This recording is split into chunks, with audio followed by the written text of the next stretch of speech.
Right, what we have here are a number of different plots. We're going to focus on the one in the upper left here. And what it's plotting is the surface temperature. It's kind of backwards. This is just historically the way they've done it. So the colder the temperature is on the right and the warmer is on the left. And the luminosity, which is the actual energy output of the star. And it turns out if you take, say, for instance, a big cluster of stars like the Pleiades or something like that, and you find out and each cluster has stars that are some that are smaller, some that are larger. If you find their temperature from their peak wavelength and their luminosity, which you can get from brightness and distance, then you plot all of them. What you find is that they all tend to fall on a single line, and this line here. So essentially the hotter stars are more luminous.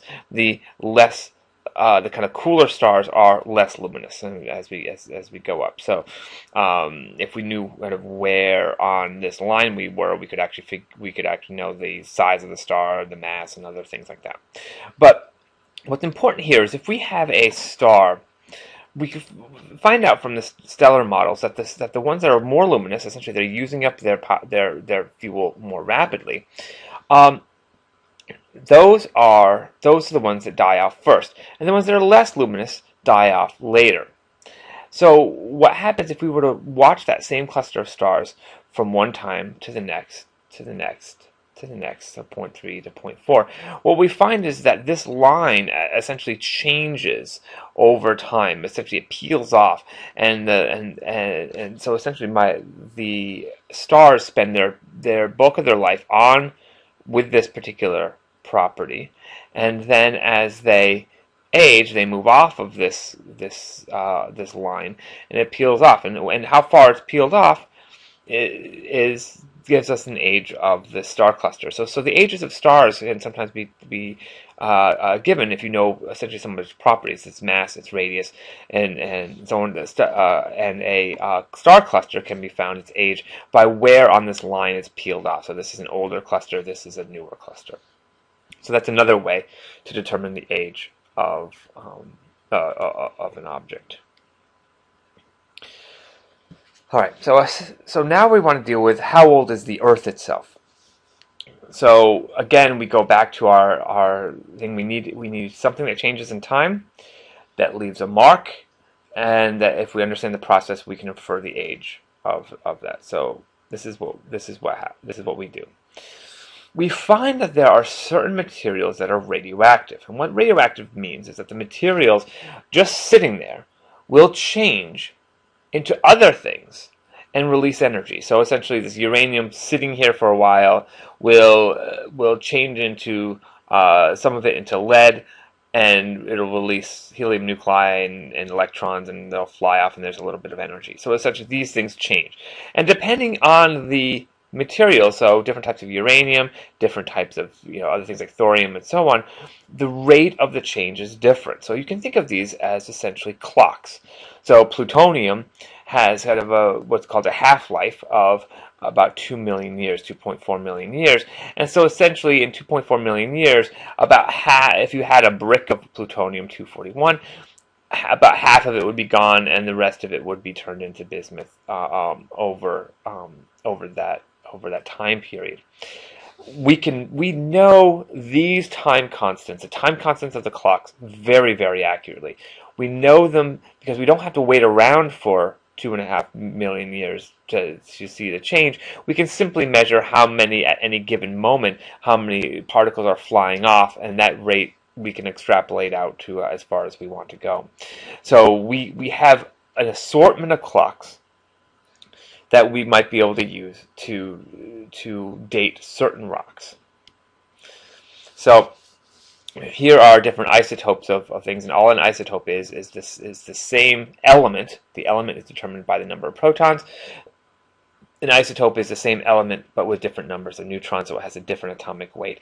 And it turns out that different isotopes have different clock times, so different half-lives.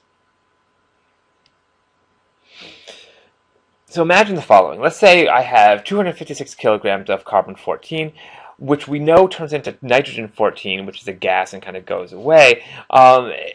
with a half-life of 6,000 years. So if we start off a certain time with 256, we wait 6,000 years, we have 128 kilograms. We wait another 6,000 years, we get 64 kilograms. We wait another 6,000 years, and so on, each time going in half.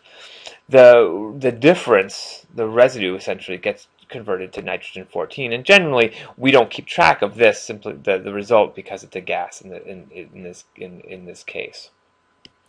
So if I want to date a material, if I want to know how old it is, using this sort of method, I need to have something with a half-life that I know. I need to know how much there was originally, and I need to know how much there is now. And between those three things, we can figure out how old it is. So, for example, if carbon-14 has a half-life of 6,000 years, carbon-12 is stable, and let's say there's 3 grams of carbon-14 in a material now. There was originally 24 grams in it. How old is the material? Well, we can say, okay, well, if we start off with 24 grams, and we go about 6,000 years, we'll have half of it, and that'll bring me down to 12 grams. We go another 6,000 years to 6 grams, and another 6,000 years to 3 grams, which is what we have left. So here's another 6,000 years, and another 6,000 years. In total, between these, we can say that this thing is 18,000 years old. All right. Now the tricky part here, it's easy to measure how much something is in a material now. It's easy to get the half-life with current measurements. The tricky part is knowing what it originally has, and there we have many methods for dealing with that. Okay, one way is to know, because of the process, the way carbon works. We know that in a living material, for every gram, there's a certain fraction of for any gram of a material, there's a certain fraction of it is carbon-14 and a certain fraction of it being carbon-12. So if you take something like sugar, which is C6H12O6, the carbons in sugar, some of them might be carbon-14, some of them might be carbon-12s. Normally, in any kind of organic material, there'll be some fraction. Now, to keep the numbers easy, I'm going to say, let's say it's 1 to 10. So for every gram of carbon-14, there's 10 grams of carbon-12. This is actually way more. It's a much smaller fraction, but the method is exactly the same. Carbon-12 is stable, so it stays the same for the whole time. So what we have is, say for instance, we start with a material that has 2 kilograms of carbon-12 and 100 grams of carbon-14. We can do that, and that's currently. We can say, well,